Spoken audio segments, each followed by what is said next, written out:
The conference room door clicked shut with a finality that made everyone's shoulders tense. Mark watched his wife, Sarah, settle into the CEO's chair at the head of the mahogany table, her burgundy blazer sharp against the leather. She opened a manila folder, her fingers steady, professional.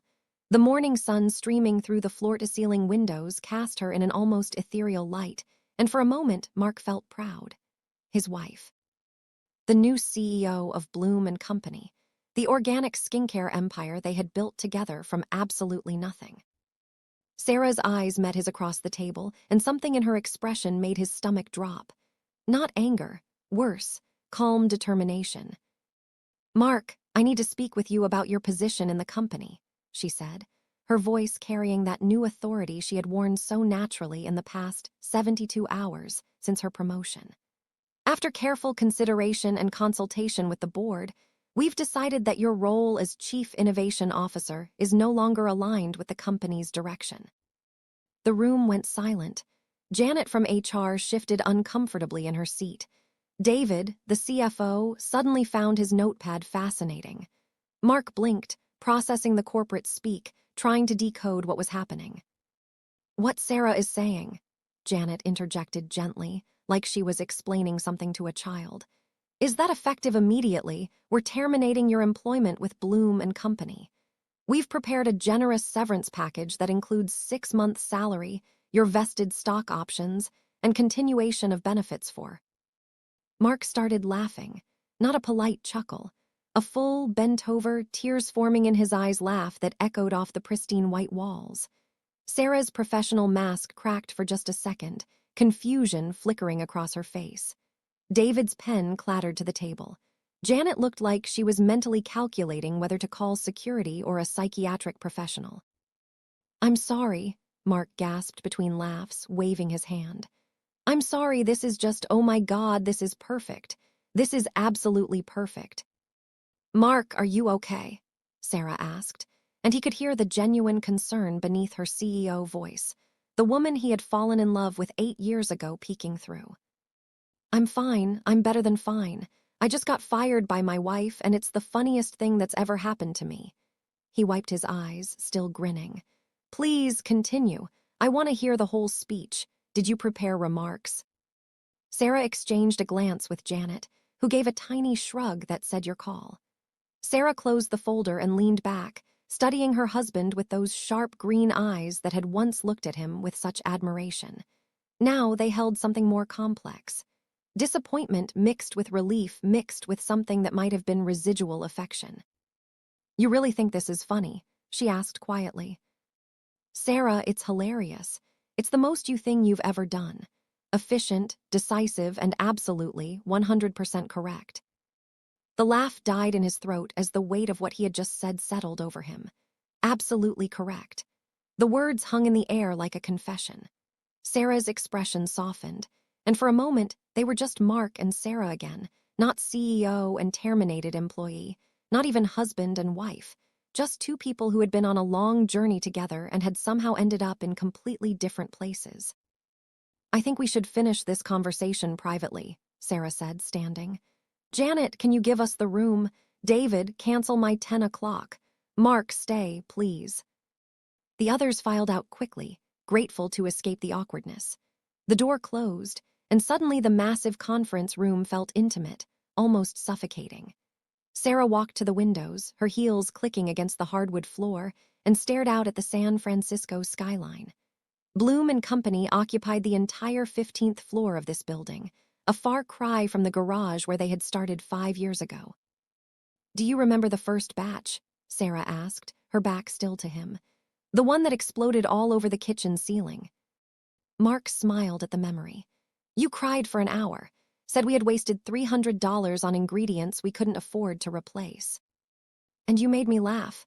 You said we had just invented the world's first ceiling moisturizer, and we should patent it immediately." She turned to face him, and he saw the exhaustion in her eyes, the weight of 1,000 sleepless nights. "You were always good at making me laugh, Mark, at making everyone laugh, at selling the dream." "But not at the actual work," he finished for her. She didn't deny it. That was answer enough.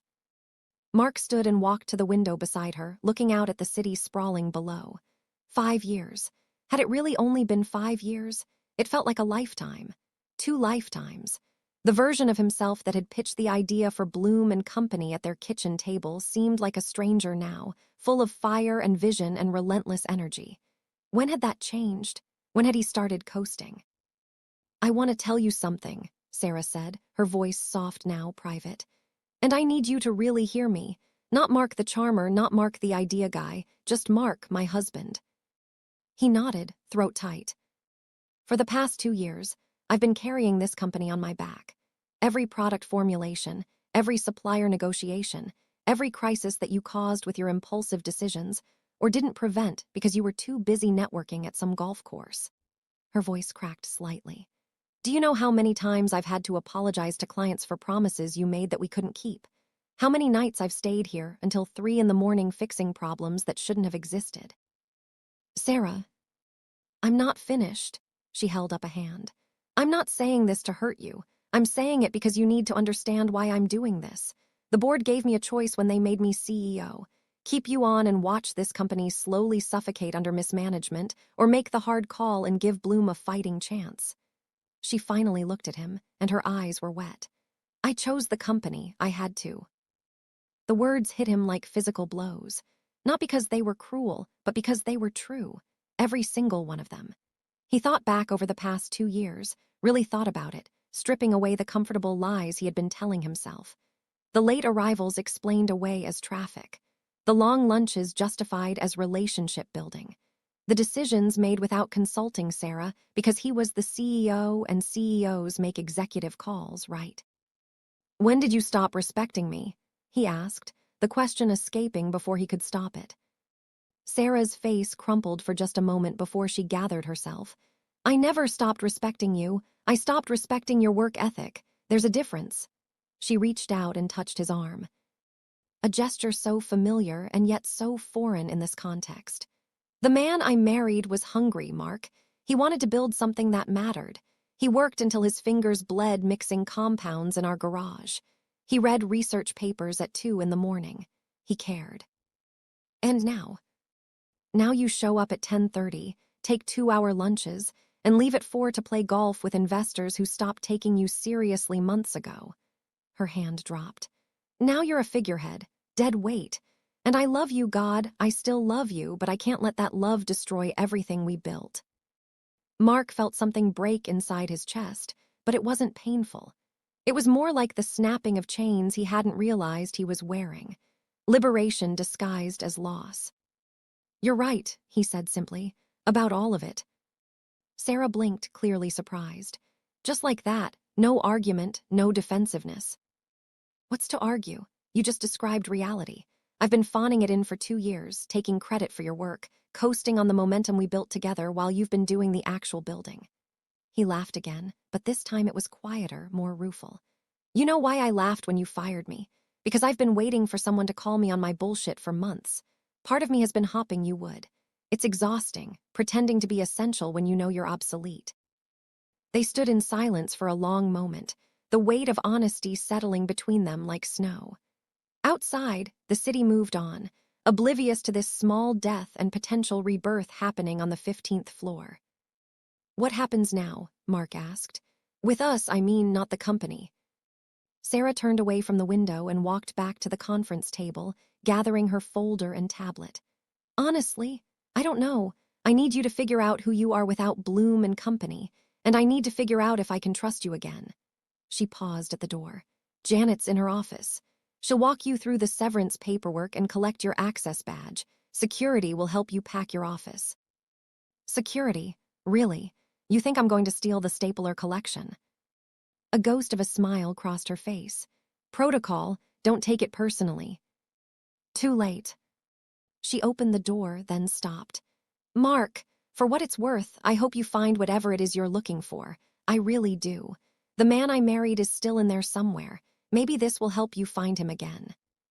Then she was gone, her heels clicking down the hallway, leaving Mark alone in the conference room where his career had just died and possibly, hopefully, his old life had ended too. The walk to HR felt like a funeral march. Employees he had joked with for years suddenly found their computer screens fascinating as he passed.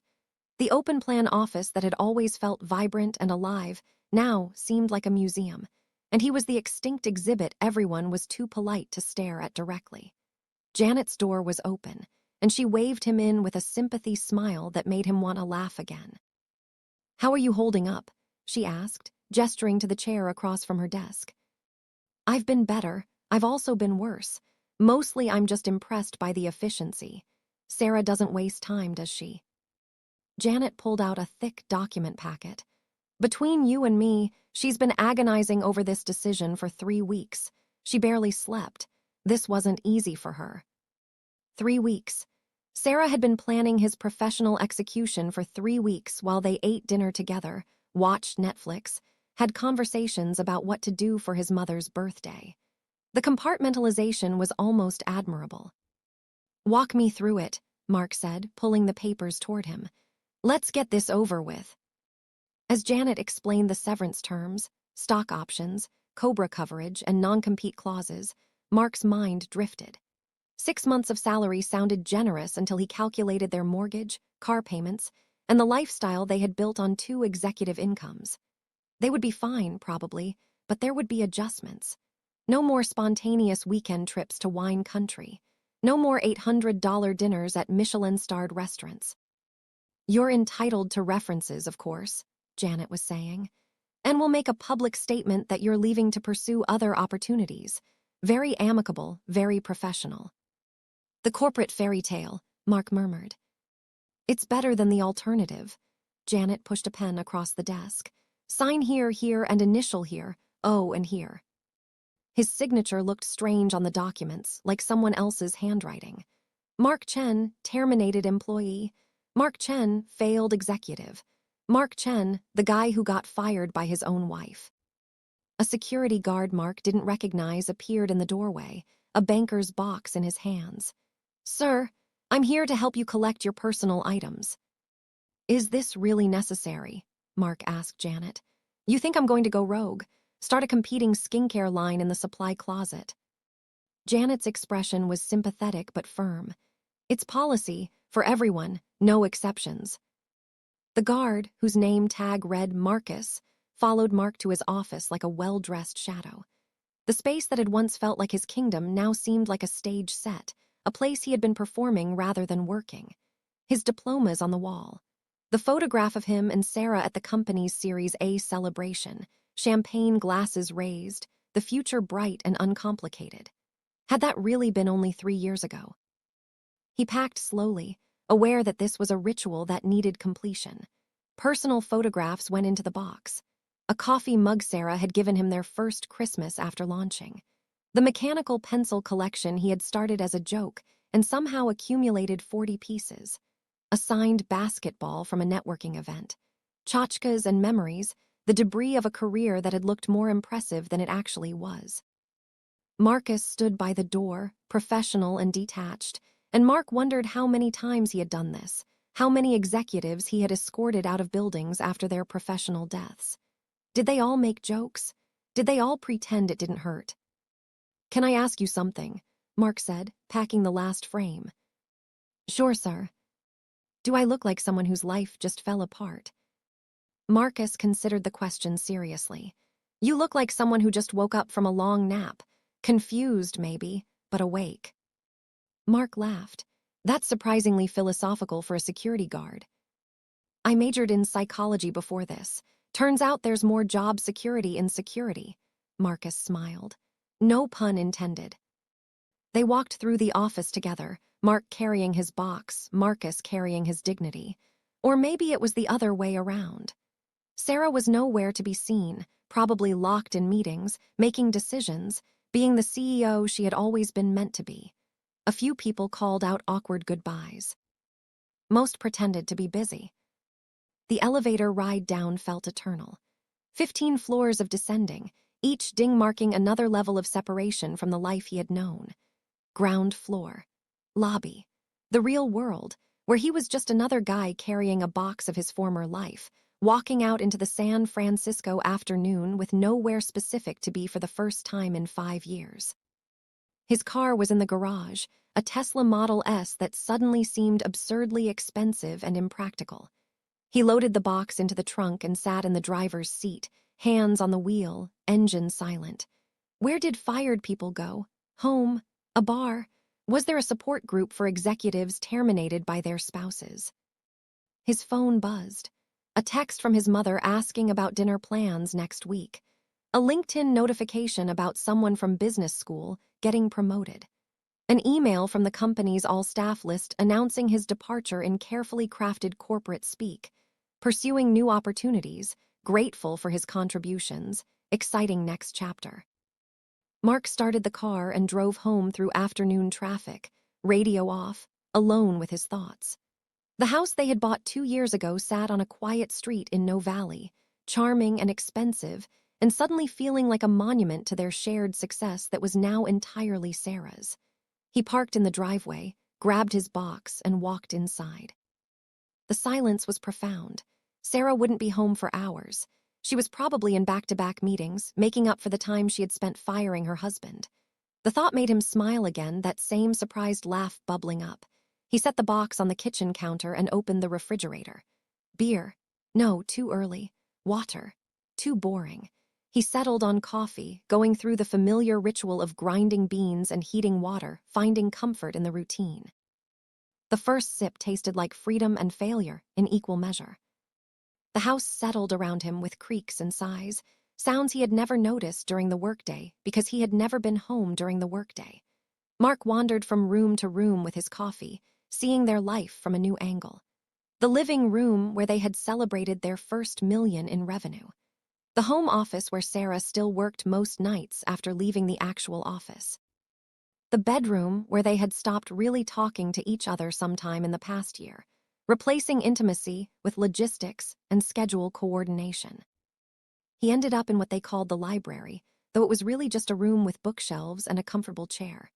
Sarah's business books dominated one wall, spines cracked and annotated. His side held mostly unread bestsellers and aspirational titles about leadership he had never gotten around to finishing. He pulled one down randomly. The hard thing about hard things. Chapter 3 had a bookmark from 2 years ago. He hadn't made it past page 47. The afternoon stretched ahead like an empty highway. No meetings to attend. No emails to answer. No performance to maintain. For the first time in years, Mark had nothing but time and no idea what to do with it. He sat in the leather chair Sarah had bought him for his birthday and opened his laptop. His work email was already disabled. His Slack account showed an error, digital death, swift and complete. He opened a browser and typed, "What to do when you get fired," into the search bar, then laughed at himself and deleted it. Instead, he pulled up their company's website, Bloom and Company. The logo he had sketched on a napkin at a coffee shop had been refined by a professional designer but still carried the essence of his vision. Organic, clean, authentic. The words felt hollow now. He clicked through to the leadership page. Sarah's photo was front and center now, her title updated to CEO and founder. His photo was gone entirely, like he had never existed. That stung more than he expected.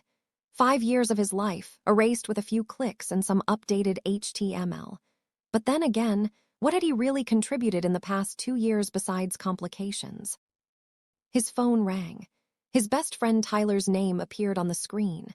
Word traveled fast, apparently. "Don't say it," Mark answered. "Say what? That you got fired by your own wife. That you're now unemployed and probably sleeping on my couch by the weekend. Which part should I not say?" "All of it, say none of it." "Too late, I'm already saying it. Dude, what happened? Sarah's assistant posted on LinkedIn about your departure, and my entire feed is exploding with speculation."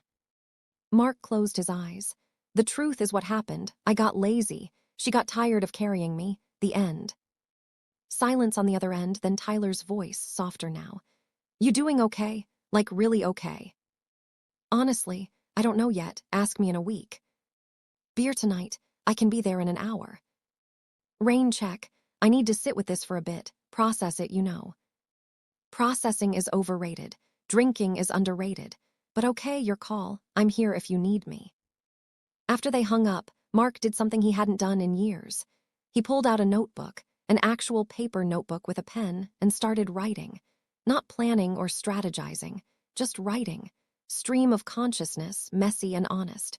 He wrote about the early days of Bloom, the excitement and terror of risking everything. He wrote about the moment he realized he had stopped innovating and started coasting. He wrote about Sarah, the way she had looked at him when they first launched, like he was capable of anything, and the way she had looked at him this morning, like he was a problem she had finally solved. He wrote until his hand cramped and the coffee went cold. Pages and pages of confession and realization. When he finally stopped, the sun was setting through the library window, painting everything orange and gold. He felt emptied out but cleaner somehow, like he had lanced an infection. The front door opened. Sarah was home earlier than usual. He heard her keys hit the bowl in the entryway, her bag drop to the floor. She appeared in the library doorway, still in her blazer but looking exhausted, her hair slightly mussed. "You're here," she said, and he couldn't tell if she was pleased or disappointed. "Where else would I be?" "I don't know, a bar, a friend's house. I thought maybe you'd want space." "From you or from myself?" She leaned against the doorframe. "Both, probably." Her eyes landed on the notebook in his lap. "What's that?" "Therapy, the cheap kind." He closed it. "How was the rest of your day? Save the company from any other dead weight." "Mark, don't." "Don't what? Make jokes. It's either jokes or tears, Sarah. I'm choosing jokes." She walked into the room and sat on the ottoman across from him. Up close, he could see the strain in her face, the price of the decision she had made. "I know you're angry." "I'm really not. That's the weird part. I'm sad, maybe, embarrassed, definitely, but angry. No, you did what you had to do, what you should have done months ago, probably." "The board wanted me to fire you 6 months ago," she admitted quietly. "I kept fighting them, kept defending you, kept hoping you'd wake up and become the person you used to be. Why didn't you tell me? Would you have listened? Would you have changed?" She met his eyes. "Be honest." He thought about it, really thought about it. "Probably not. I was too comfortable, too convinced I was indispensable. Someone needed to show me I wasn't." "So what now?" Sarah asked, echoing his question from the conference room. "What do you want to do?" "I have no idea. That's terrifying and kind of exciting at the same time." He leaned forward. "But I know what I don't want to do. I don't want to fake it anymore.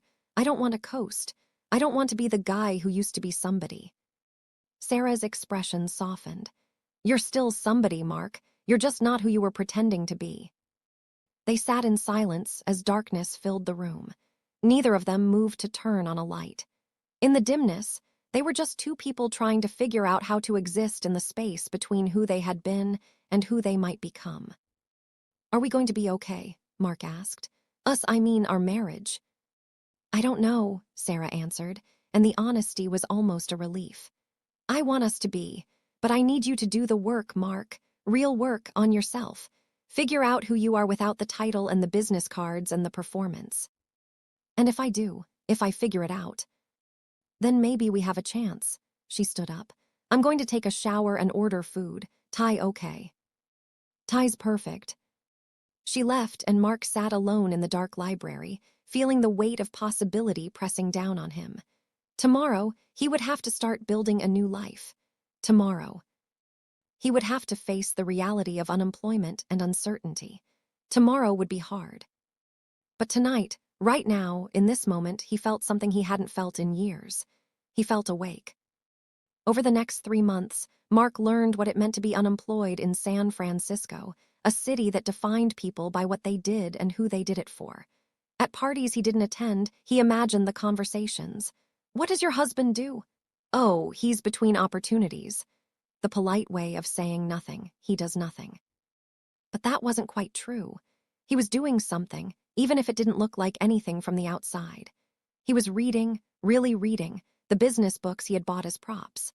He was taking online courses in product development and operations management, the skills he had always let Sarah handle. He was having coffee with former colleagues and being brutally honest about his failures instead of spinning them into learning experiences.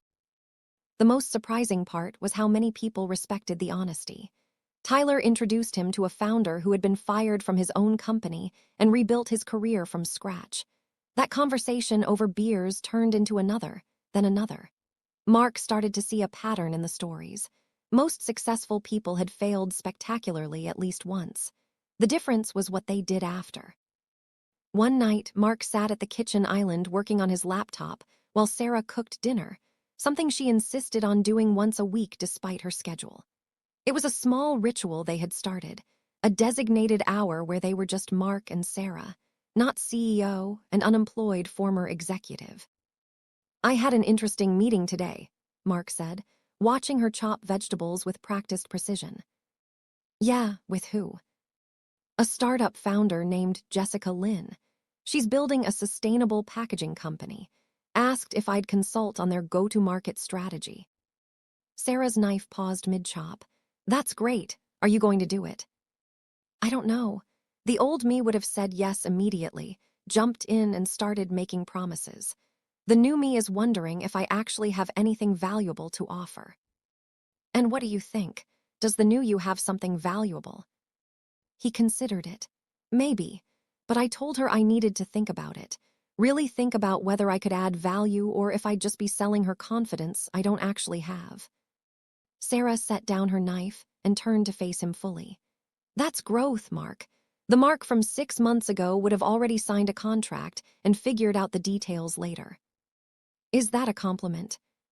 "It's an observation, a positive one." She smiled, and it reached her eyes this time. "You're different now, more grounded, more real. More unemployed." "That too." She went back to cooking. "For what it's worth, I think you should do it, but only if you're going to show up and do the actual work, not the Mark Chen charm offensive, the real work." He closed his laptop. "Can I ask you something about Bloom?"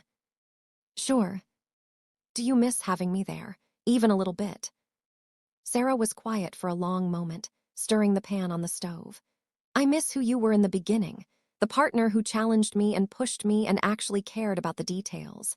The guy who stayed up until 3 a.m. with me testing formulations and arguing about ingredient ratios." She looked at him over her shoulder. "I don't miss the guy you became, the one who treated the company like a hobby he was bored with." "That's fair. But I do miss you.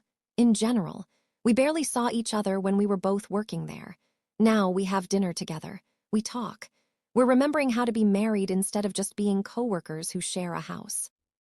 Mark stood and walked around the island, wrapping his arms around her from behind as she cooked. She leaned back into him, something she hadn't done in months. "I'm going to take the consulting gig," he said into her hair. "But I'm going to do it right. I'm going to show up prepared. I'm going to underpromise and overdeliver. I'm going to be someone you could be proud of again." "I never stopped being proud of you," Sarah said quietly. "I just stopped being proud of your work. There's a difference." They stood like that for a while, the kitchen filling with the smell of garlic and ginger, the city lights twinkling through the window. It wasn't perfect. They still had hard conversations ahead. They still had financial pressures and uncertainty, and the fundamental question of whether their marriage could survive the shift in their power dynamic. But it was a start. 6 months after Sarah fired him, Mark stood on a small stage at a startup conference, looking out at 200 faces illuminated by laptop screens and phone glow. The moderator had introduced him as a consultant and advisor, which still felt strange, like wearing someone else's clothes. But he was learning to inhabit this new identity. "I want to tell you about the day I got fired by my wife," he began, and the room went silent. "Not because it's a funny anecdote, though it is that, but because it taught me something that every founder and executive needs to understand. Sometimes the best thing someone can do for you is refuse to enable your worst habits." He told the story honestly, without spinning it into a redemption narrative or a leadership lesson. He told them about his complacency, Sarah's courage, and the brutal gift of consequences. He told them about the months of uncertainty and the slow, uncomfortable process of rebuilding himself from scratch. "I laughed when she fired me," he said, "because somewhere deep down I knew I deserved it. I had been waiting for someone to call me on my bullshit. And when my wife, the person who knew me best in the world, finally did it, all I could feel was relief. Because living inauthentically is exhausting. Pretending to be essential when you know you're obsolete is soul-crushing. She freed me from that. After the panel, a young founder approached him nervously. "That took guts," she said, "admitting all that publicly." "The hard part wasn't admitting it publicly," Mark replied. "The hard part was admitting it to myself." He walked out of the conference center into the San Francisco evening and checked his phone. A text from Sarah. "Saw the conference live stream. Proud of you. Dinner at home tonight." He typed back, "Wouldn't miss it." As he walked to his car, Mark thought about the past 6 months. The consulting work had grown into a small practice. He was helping 3 startups now, doing real work, solving real problems. He wasn't making CEO money, but he was making enough. More importantly, he was making a difference. The founders he worked with actually listened to him because he had earned their trust through results, not charm. But the biggest change wasn't professional. It was personal. He and Sarah were learning how to be partners again. Equals instead of CEO and deadweight. They had started couples therapy, which was humbling and necessary. They had hard conversations about money and power and resentment. They didn't have all the answers yet, but they were asking the right questions. The day he got fired had felt like an ending. Now it felt like the beginning of something better, something more honest. Sarah had given him a gift that day in the conference room, even though it hadn't felt like one at the time. She had given him the truth, unvarnished and painful. And the truth, it turned out, was exactly what he had needed. Mark drove home through the city streets, past the office building where Bloom and Company occupied the 15th floor, past the garage where they had started everything. He didn't feel bitter or nostalgic. He felt grateful. Grateful for the success they had built together. Grateful for Sarah's courage to make an impossible decision. Grateful for the chance to become someone worth believing in again. The house was lit when he pulled into the driveway. Through the kitchen window, he could see Sarah moving around, cooking dinner. She looked up as he approached, smiled, and waved. He waved back, feeling something settle in his chest. Not closure, not completion. Just the quiet satisfaction of being exactly where he needed to be, doing exactly what he should be doing. He walked inside, kissed his wife hello, and asked what he could do to help. And for the first time in years, he genuinely meant it. Because sometimes the best thing that can happen to you is losing everything you thought defined you. Sometimes you need to be fired by the person who loves you most to remember who you actually are beneath the title and the business cards and the performance. Sometimes the end of one story is just the beginning of a better one. Mark had been fired by his wife, and it was the best thing that ever happened to him. If this story resonated with you, hit that like button and subscribe for more real talk about relationships, business, and the messy reality of building a life with someone. Drop a comment below and tell me about a time when failure turned into your biggest breakthrough. And if you know someone who needs to hear this story, share it with them. Sometimes the truth we need to hear comes from the most unexpected places. Thanks for watching, and I'll see you in the next one.